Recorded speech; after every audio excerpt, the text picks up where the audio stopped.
Hello hello, j'espère que vous allez bien. On se retrouve aujourd'hui pour une vidéo book haul parce que j'ai accumulé pas mal de livres depuis la dernière vidéo que j'ai filmée. Donc en premier j'ai Service Presse, ensuite j'ai les livres que j'ai reçus dans des box littéraires, donc les éditions spéciales, et en dernier j'ai les livres que j'ai achetés au cours du mois. Et donc le premier que je prends en Service Presse, c'est un livre que j'ai reçu de la part de HarperCollins qui s'appelle La mort n'existe pas de Stéphane Alix. C'est écrit 15 ans d'enquête sur l'après-vie pour gagner en sérénité. Alors il faut savoir que ce livre-ci, je suis pas encore très sûre de si c'est une étude scientifique des expériences de mort imminente ou si c'est beaucoup plus spirituel. Et je crois, en lisant le parcours du journaliste, que c'est peut-être plus sur le côté spirituel, donc ça me plairait un petit peu moins, parce que je suis plus intéressée par le côté scientifique que par le côté spirituel et religion. Mais bon, je le lirai quand même et je vous en dirai des nouvelles, parce qu'après tout, je l'ai quand même accepté en service presse. Ensuite, de la part des éditions de Saxus, j'ai reçu Cache-Cache Mortel.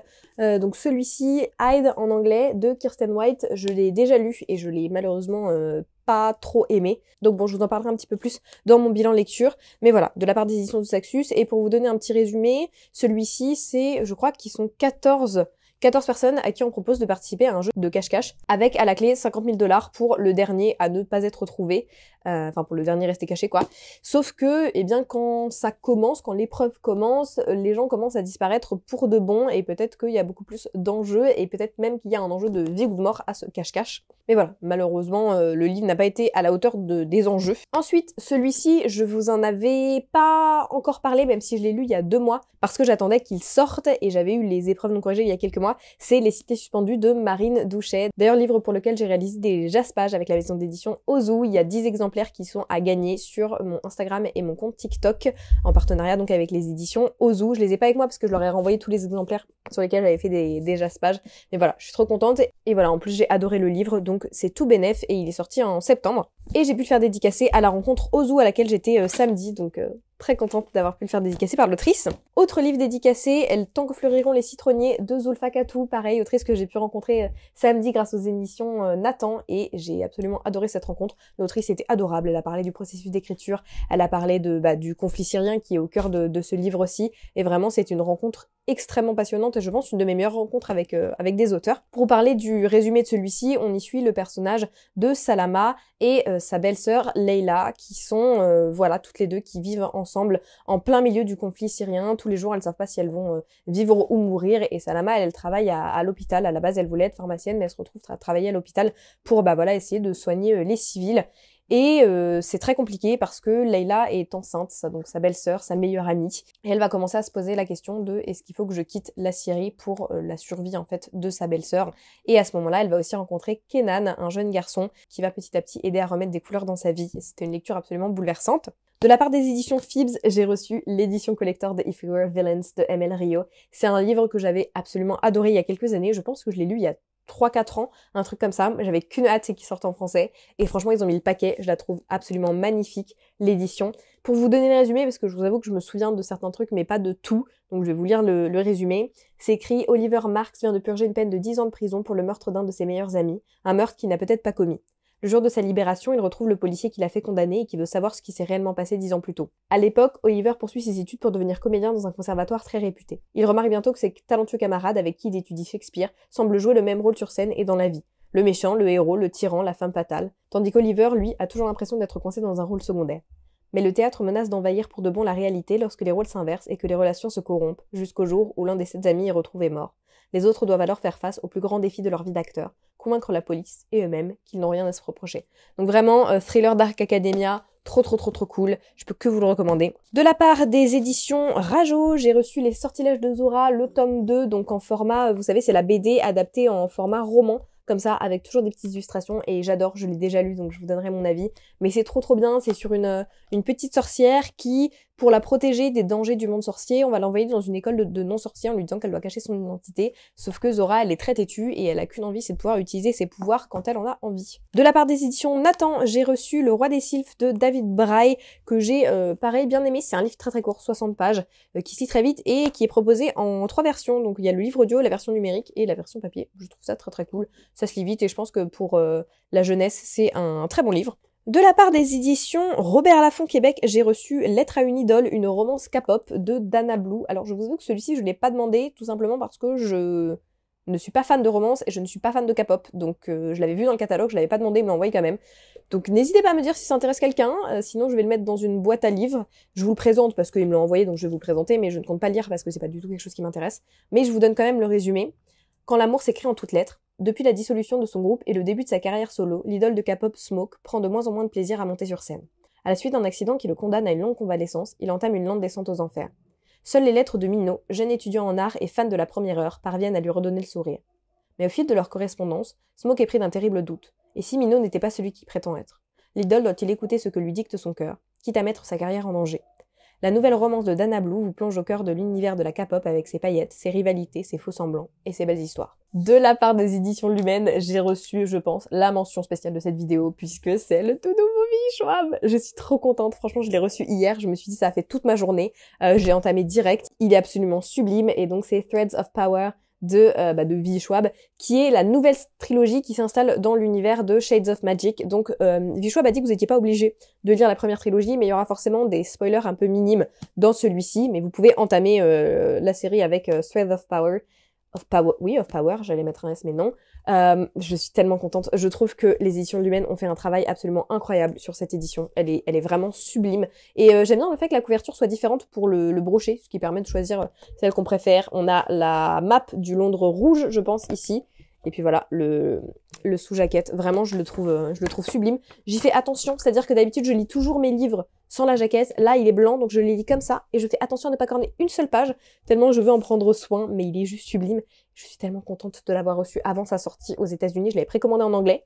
Et j'ai pu annuler ma précommande parce que je l'ai reçu. En plus, pour vous proposer une collaboration assez sympa avec les éditions Lumen. Toujours de la part des éditions Lumen, j'ai reçu La Forgeuse d'Os de Nikki Popretto, pareil que j'ai déjà lu. Donc je vous ferai un update lecture. Je vous ferai mon update dans mon bilan lecture, plutôt. Mais voilà, j'aime bien l'édition, je la trouve stylée, j'adore la couverture. Je vous en dirai un petit peu plus, mais pour vous donner le résumé, on essuie Vren, qui descend d'une longue et noble lignée de Valkyr, et en gros, elle veut passer le test pour devenir Valkyr, ce concours-là, qui est assez compliqué. Sauf que, ça va mal se passer, et en fait, au lieu de devenir Valkyr, elle va être bannie, et pendant son bannissement, elle va commencer à découvrir des choses qui vont remettre complètement en perspective la vision qu'elle avait de sa propre famille, et surtout de la guerre qu'il y a eu entre deux clans, et qui a donné lieu à je vais dire un mot qui n'est pas du tout français, à la création d'un mur, voilà, qui sépare la nation, en fait, en deux clans, un qui est à la merci des non-morts, on appelle ça les non-morts dans le livre, et l'autre qui est protégé et qui vit un petit peu plus en paix. De la part des éditions Big Bang, celui-ci, je me rappelle plus si je vous l'ai déjà présenté, donc je vous le remontre au cas où, mais c'est Chaos and Flame de Justina Ireland et Tessa Gratton, publié aux éditions Big Bang. Pareil, l'édition est absolument magnifique, et c'est écrit à l'arrière, une tueuse, un soldat, un prince pris dans un jeu de pouvoir mortel. Je trouve vraiment l'édition sublime. J'ai vu que les avis étaient plutôt mitigés, mais j'ai quand même envie de le lire moi-même pour me faire ma propre opinion, mais il a l'air, ma foi, très très cool. De la part des éditions Stardust, j'ai reçu le tome 2 de La fille de la reine sirène. Alors pareil, celui-ci, je vais vous le faire gagner parce que je n'avais pas aimé le tome 1, mais en fait, quand on est partenaire Hugo Stardust, on reçoit tous les livres du catalogue, même si on n'a pas aimé les tomes 1 du coup, mais moi je vais pas le lire, sinon je vais juste dire que j'ai pas aimé comme le tome 1. Donc ce que je propose, c'est que je vais faire gagner le tome 1 et le tome 2 en concours, je pense. Voilà, pour que quelqu'un qui l'aimera plus que moi le gagne. De la part des éditions Rajo, j'ai reçu La dernière Amazone de Estelle Faye, qui est, j'aime beaucoup la couverture rigide comme ça, mais sans jaquette. Et j'ai eu la très bonne surprise de découvrir au bout de 2 jours, parce que j'en suis pas rendu compte dès le début, sinon c'est pas drôle, qu'il était dédicacé. Donc voilà, pour Valentine, bon voyage en Grèce antique. J'étais trop contente parce que je n'ai jamais lu d'Estelle Faye. J'ai lu 200 pages. Pour l'instant, j'ai un avis un petit peu mitigé, mais j'attends d'avoir tout lu pour vous donner mon avis. Et pour vous parler quand même un petit peu du résumé, on y suit le personnage de Lysia, qui a été élevée seule par sa grand-mère dans les bas-fonds d'Athènes, et qui a appris à survivre toute seule. Cependant, son existence bascule le jour où l'oracle Tirésias, remonté des enfers, lui annonce qu'elle est la dernière héritière du légendaire royaume des Amazones, vaincue par Thésée une génération plus tôt. Lysia a beau refuser ce destin trop grand pour elle, elle devient une cible pour des dieux de l'Olympe autant que pour des rois humains. Obligée de fuir Athènes, lancée dans un voyage incroyable jusqu'aux confins du monde connu, Lysia luttera pour tracer sa propre route. Finira-t-elle oubliée, écrasée par l'histoire à son tour, ou deviendra-t-elle cette héroïne que les devins attendaient? De la part des éditions La Martinière, j'ai reçu Wind Witch, le tome 2 de Witchland, que je vous avais déjà présenté, de Suzanne Desnardes. Donc bon, je ne peux pas vous faire un résumé, parce que je vous avais déjà présenté le tome 1. Mais voilà, c'est le tome 2. de la part des éditions Ozu. Je dis beaucoup de la part, faudrait que je trouve une autre formulation, mais envoyé par les éditions Ozu, j'ai reçu un cœur pour Noël de Sophie Jomain, qui est, attention, une romance de l'Avent. Donc en fait, vous avez chaque jour des nouveaux chapitres à découvrir. C'est donc collé à chaque fois, et il faut passer son doigt ou un couteau ou un coupe-papier pour dégrafer, enlever les pointillés quoi, et découvrir à chaque fois un nouveau chapitre. Je trouve le concept absolument incroyable. En fait, ils faisaient déjà ça pour la jeunesse, et ils ont eu beaucoup de retours en mode pourquoi est-ce que vous faites pas ça aussi pour le young adulte, et c'est ce qu'ils ont décidé de faire. Je trouve ça trop bien. Je vais le lire en avant-première pour pouvoir vous donner mon avis avant, pour vous dire ce que j'en ai pensé, sachant que moi je suis pas forcément fan de romance, mais alors celle-ci a l'air trop bien. Mais je veux quand même me garder le truc d'en ouvrir un par jour, donc je pense que je vais faire ça au mois d'octobre et lire un chapitre par jour pendant tout le mois d'octobre. Le résumé nous dit « Je m'appelle Avril et j'ai 18 ans. Je suis née avec un cœur défaillant qui aurait pu me tuer. J'ai été transplantée il y a bientôt 2 ans. Depuis, tout a changé. Cette année, je reviens dans les Alpes pour fêter Noël avec mon père, dans ce corps que j'ai besoin de réveiller, dans ce corps que j'ai peur d'abîmer. Je suis morte de trouille mais je veux croire au miracle. Et j'ai peut-être raison, car à peine arrivée, je revois Augustin et tout est chamboulé. J'en suis sûre, ma vie ne fait que commencer. » J'aime beaucoup le résumé parce que moi, là où j'ai souvent du mal avec les romances classiques, c'est quand il n'y a pas d'autre intrigue que la romance, et là, il y a tout ce truc aussi de on lui a transplanté un cœur et visiblement ça chamboule toute sa perspective de la vie, donc ça je trouve ça très intéressant. Voilà. J'ai reçu aussi 3 autres livres des éditions Ozu, parce que quand je suis allée à la soirée en fait samedi, ils ont présenté des livres qui sont déjà parus chez eux et ils m'ont donné tellement envie de les lire que je leur ai demandé si je pouvais les avoir en service presse aussi, même s'ils étaient déjà parus depuis plus longtemps. Et ils m'ont dit oui. Du coup, ils m'en ont envoyé 3. Ils m'ont envoyé le premier, This is not a love letter, que je suis en train de lire et que j'aime beaucoup. Les 10 règles du sexe et du surf de Anouk Filippini. Je l'écoute aussi en livre audio parce que c'est l'autrice qui le lit. Elle a une super voix. Il est sur Nextory si ça vous intéresse. Et en gros, le pitch, on y suit une jeune femme qui s'appelle Lou. On sait qu'il s'est passé quelque chose.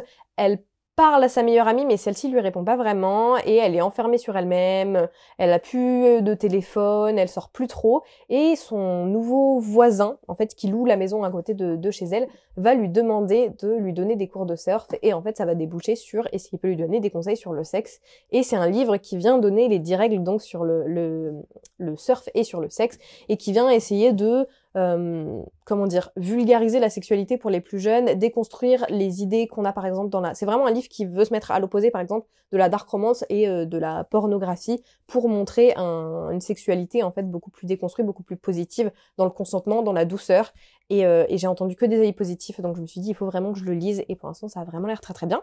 Ensuite, j'aurais aussi demandé Kintsugi, le fil doré de ma vie, de Mathilde Paris. Celui-ci me faisait de l'œil depuis très longtemps.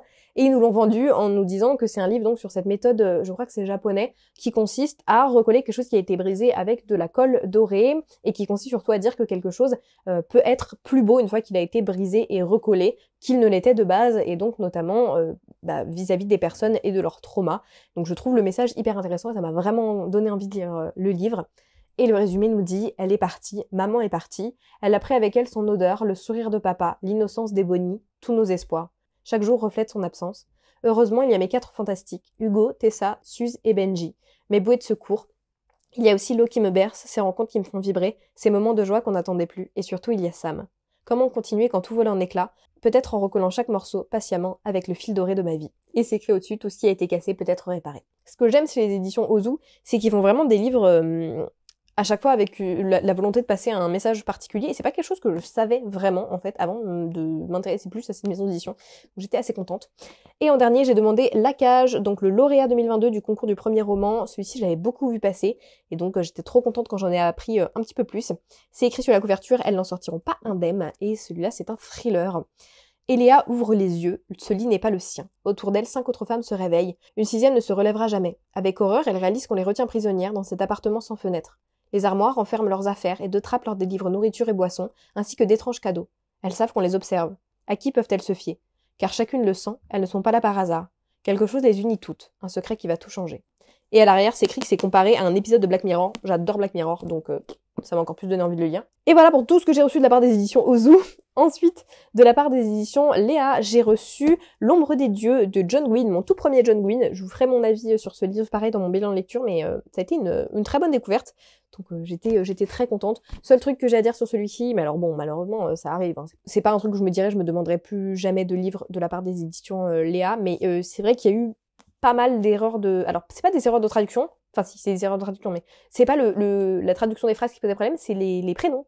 C'est-à-dire qu'à plusieurs reprises, il y a le mauvais prénom, ou alors il y a le prénom d'un personnage qui est mort dans un autre chapitre. Et j'ai comparé avec la version anglaise, parce que j'ai la version anglaise juste en bas là, et c'est vraiment une erreur dans la traduction. Alors c'est pas très grave, mais c'est vrai que je me dis, bon, c'est le genre de truc. Moi, je sais que ça m'a fait sortir de ma lecture, parce que je me suis dit, Orca, elle est pas dans ce chapitre-là.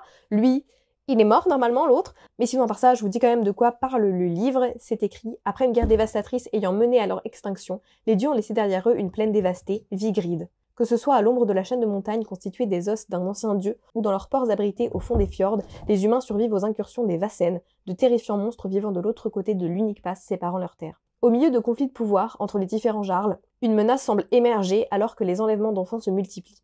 Après une vie tumultueuse, Orca a raccroché son épée pour élever son fils Breka. Mais les événements qui bouleversent Vigrid vont l'amener à ressusciter son passé de guerrière. De son côté, Varg, un ancien esclave à la recherche des assassins de sa sœur, va croiser le chemin d'une compagnie de mercenaires, la confrérie du sang. Au milieu des guerriers, il va découvrir peu à peu ce qu'il n'a jamais connu dans sa vie. La chaleur de l'amitié, de la camaraderie, et peut-être sa propre humanité. Au sein d'un groupe de mercenaires, Elvar, qui a rejeté son héritage familial et intégré les chiens de guerre, craint de voir son passé ressurgir. Dans l'ombre des dieux morts, un autre conflit, peut-être plus dévastateur encore, pourrait plonger une fois de plus Vigrid dans le chaos.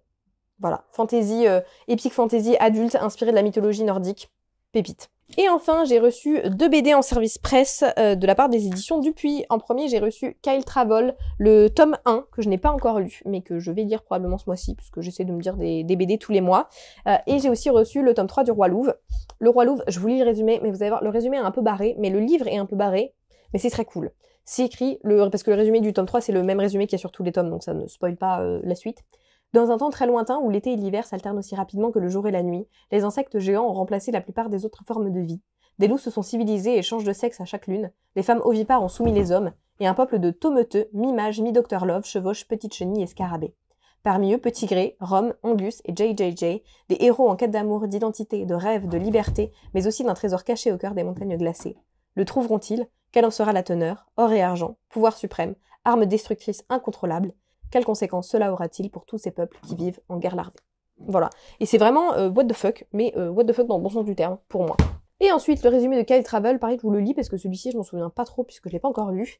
Kyle est un gamin qui a une vie tout à fait normale. Il a juste la tâche de naissance de sa sœur Célène qui éloigne ses copains de crainte d'une maladie contagieuse. Mais le jour de ses 7 ans, sa vie change radicalement. Il est enlevé par un grand rayon de lumière. Nous le retrouvons 7 ans plus tard sur une planète inconnue avec des enfants venus des 4 coins de la galaxie. Tous semblent avoir tout oublié de leur vie passée, et tous sont formés pour développer leur aptitude naturelle et devenir de redoutables guerriers. Au bout de leur cursus scolaire, un grand concours où le meilleur sera désigné pour administrer une planète, rien qu'à lui. Je trouve le résumé trop marrant, trop original, et j'ai hâte de découvrir ça en le lisant. Ensuite, on continue avec les livres d'édition, les éditions collector, les livres de box livresque. En premier, pareil, celui-ci, je me souviens pas si je vous l'ai déjà présenté, mais je crois pas. Donc je vous le remontre. C'est Zara, Guardians of Dawn de S.J. Jones, que j'ai reçu dans une Illumicrate. Je le trouve trop beau. La couverture me fait vraiment penser à A Magic Steeped in Poison, donc une magie teintée de poison. Il me semble publié justement aux éditions Hugo Stardust. Voilà, je le trouve absolument magnifique. Je me souviens plus trop des résumés, et les résumés des éditions Fairyloot et Illumicrate, je les lis pas forcément parce que j'aime bien les lire sans connaître trop l'intrigue. Donc je vous le dis pas, mais si ça vous intéresse, vous pouvez la regarder en ligne. Ensuite, j'ai reçu en édition Fairyloot Forged by Blood de Eibor Okosun, je sais plus, je sais qu'il y a la prononciation, oui voilà, il y a la prononciation de l'auteur sur la jaquette, donc Eibor Okosun. Et je trouve cette édition absolument sublime, elle est vraiment très très très très jolie. Le jaspage est magnifique. À l'intérieur, on a des fan art qui sont sublimes, vraiment. De l'autre côté aussi, et je crois que le sous-jaquette est aussi très beau. Alors un peu moins fan du dégradé de couleurs, mais je trouve quand même que le travail est très très soigné, très très recherché. Et voilà, trop beau à lire très bientôt, même si j'avoue que les derniers livres dans les Fairyloot et Illumicrate sont pas forcément très bien notés sur Goodreads. Donc faut que j'essaye de faire abstraction des notes. Et c'est vrai que c'est un petit peu dur quand le livre a moins de 3,5 de se motiver à le lire. Toujours de la part des éditions Fairyloot, j'ai reçu Son of Blood and Ruin de Marieli Lares, je ne sais pas comment ça se prononce. Lui, c'est un truc qui se passe en mode inspiration Inca, Mexique, retelling de Zorro, version fantasy, et c'est une femme Zorro, de ce que j'ai compris. Voilà, c'est ce que j'ai retenu du résumé, mais je vais pas du coup relire le résumé. Ça, c'est le fanart intérieur, donc vraiment, voilà, héroïne en mode Zoro. Là, on a esthétique un peu temple Inca en dessous de l'arbre. Et le sous-jaquette, je crois qu'il est beau aussi. Il se présente comme ceci. Voilà. Et là, on a le fanart sous la jaquette qui est aussi très très beau. Je trouve que les deux éditions Fairyloot là, ces deux-là, les deux dernières, je les trouve absolument sublimes. Je suis fan. Et enfin, toujours chez Fairyloot, j'ai reçu, et alors ça j'avais oublié en fait que c'était un des livres du mois, mais j'ai reçu du coup La Forgeuse d'Os, mais en anglais. Parce qu'en fait, ils ont sorti l'humaine et la version anglaise à peu près en même temps. Donc ça c'est trop cool. Et c'est Bone Smith en VO, je vous montre juste, je vous redis pas le résumé, mais je vous montre juste la version Fairyloot du coup, qui est ma foi très jolie. Le fan art est trop beau. Et on a le fan art du personnage masculin aussi ici. Et ça, c'est le sous-jaquette. Voilà. Et du coup, on peut passer au livre que j'ai acheté moi-même ces derniers mois. Et je n'en ai acheté que 4. Bon, alors, vous allez me dire, vu le nombre de SP que j'ai reçus et vu le nombre de Box Livresque à laquelle je suis abonnée, c'est normal que je pète pas trop un câble non plus tous les mois en achetant trop de livres. Mais quand même, je trouve que j'étais assez raisonnable. Bon, par contre, je suis toujours pas le couteau le plus aiguisé du tiroir, puisque c'est probablement la 5e fois que sur Amazon, j'achète un livre dans une langue que je ne parle pas. Vous me direz, mais comment tu fais en fait, Valentine, tu ne vérifies pas? Non, je ne vérifie pas, parce qu'en fait, quand je tape le nom du livre et que la première édition, elle est censée être en anglais ou en français, parce que moi je parle anglais et français, c'est tout. Et que quand je commande, et que c'est exactement la même couverture, c'est écrit exactement les mêmes trucs au même endroit, je le commande et que je le reçois et que là je vois que c'est écrit Romanzo, et que je me dis, ok, ça sonne pas beaucoup anglais quand même, Romanzo, je l'ouvre et là je vois que c'est en italien, je me dis merde. J'en ai marre. Alors oui, j'ai encore commandé une édition en italien. Voilà, c'est probablement ma 2e ou ma 3e, parce que j'avais déjà commandé Inheritance Game en italien. Donc bon, j'ai pris ça comme leçon, du coup je vais le renvoyer et je vais le lire sur Kindle. Voilà, parce que je pense que c'est un signe. Peut-être aussi c'est un signe que je devrais apprendre à lire en italien, mais malheureusement l'espagnol est plus mon fort que l'italien. Donc bon. Et puis si vous pouvez arrêter de garder les mêmes couvertures dans toutes les langues, parce que franchement moi ça me perd. Hein. Ensuite, alors toujours dans le même registre de je suis pas le pingouin qui glisse le plus loin, j'oublie que je précommande des trucs 6 mois à l'avance, et du coup quand je les reçois, je me dis oh, mais trop bien, il y a quelqu'un qui m'a fait un cadeau. Ouais, de mois à mois, du coup, parce que j'ai la mémoire courte. J'avais oublié que j'avais commandé Lolita de Vladimir Nabokov dans ces éditions-là, la Penguin Closebound Classics que je collectionne. J'avais oublié parce qu'en fait, la mois de mars 2023 avait beaucoup plus d'argent que la mois de septembre 2023. Donc du coup, quand je l'ai reçu, je me suis dit ah, bah merci, voilà. Donc en vrai, je suis contente parce que j'avais envie de le lire, hein, donc c'est cool. Et puis j'aime vraiment bien l'édition. Mais voilà, c'était peut-être pas le mois où j'avais envie qu'on me débite 25 €. Mais je le lirai quand même et je vous donnerai mon avis. Je vous fais peut-être pas le résumé de Lolita, déjà parce que je m'en souviens plus très très bien et du coup j'ai envie de le lire à l'avance et que en tentant de vous le résumer à la base de mes connaissances, j'ai peur de vous dire n'importe quoi. Donc voilà. Mais je crois que c'est un truc un peu de grooming. Ensuite, celui-ci, je vous en avais parlé dans le dernier book haul, mais je l'avais pas encore reçu, donc j'en profite pour vous le montrer cette fois-ci. C'est Foxglove de Adaline Grace, donc le tome 2 de Belladonna, que j'avais trop envie de lire. Belladonna, si je me souviens bien du résumé, on y suit la vie d'une jeune femme qui est un peu entourée par la mort. C'est-à-dire qu'autour d'elle, tout le monde crève, malheureusement. Et elle peut pas mourir. Mais quand elle fait des expériences de mort imminente, on va dire, elle peut voir la mort. Elle peut parler avec la mort, et donc de temps en temps, elle aime bien se bouffer un peu de belladone pour le voir, si je me rappelle bien. Et donc, on va suivre un petit peu sa vie quand elle va être adoptée encore par une énième personne de sa famille. Et pareil, il y a encore des gens qui vont mourir. Je crois qu'elle peut voir des fantômes aussi, je me souviens plus. Et elle va devoir se mettre à enquêter avec la mort, si je me rappelle bien. Et puis, il y a peut-être des liens qui vont se créer. Et bref, je trouve le pitch trop cool de elle peut pas mourir, et elle est en alliance avec la mort, parce que la mort, c'est la seule personne, cette nana-là, qui peut toucher sans qu'elle décède. Et enfin, celui-ci me tentait trop depuis que je l'avais vu passer dans plusieurs vidéos YouTube, c'est The Wager de David Grann. Et celui-ci, c'est de la non-fiction, mais vraiment raconté à la manière de fiction. Et ça raconte une histoire qui a fait le tour du monde il y a des années, puisque ça se passe en 1742. Voilà, on y suit un bateau qui est envoyé dans une mission un peu spéciale pendant la guerre entre l'Angleterre et l'Espagne. Ils ont une mission un peu de sabotage où ils doivent faire un truc en tsum-tsum, et donc ils sont envoyés pour essayer de contourner un peu des îles et tout jusqu'à l'Espagne et couler des bateaux ennemis. Sauf que ils vont couler. Le bateau va faire naufrage et ils vont se retrouver sur une petite île. Et là-bas va commencer de la mutinerie, du cannibalisme, des meurtres.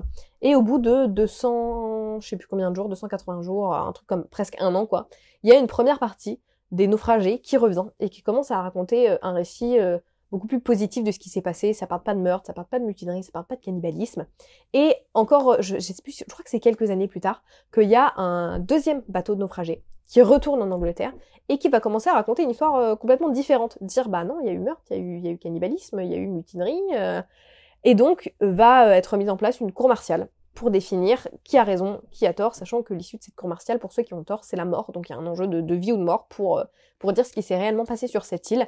Et le récit de ce livre, c'est donc qu'est-ce qui s'est passé sur cette île. Et c'est aussi un livre qui parle beaucoup de cette guerre-là, de la volonté de coloniser, de rabaisser les peuples étrangers pour montrer qu'ils sont inférieurs, et donc c'est la raison pour laquelle il faut les coloniser. Et c'est un livre qui montre aussi à quel point c'est faux, parce que dans ce naufrage-là, ce qui leur permet de survivre aussi pendant longtemps sur cette île, c'est la présence des indigènes qui les aident, et donc c'est les personnages aussi là du livre, les personnages, enfin non, les vraies personnes qui sont confrontées à ça et qui se rendent compte qu'en fait c'est pas du tout des peuples sous-développés, c'est juste des peuples qui ont pas la même manière de vivre.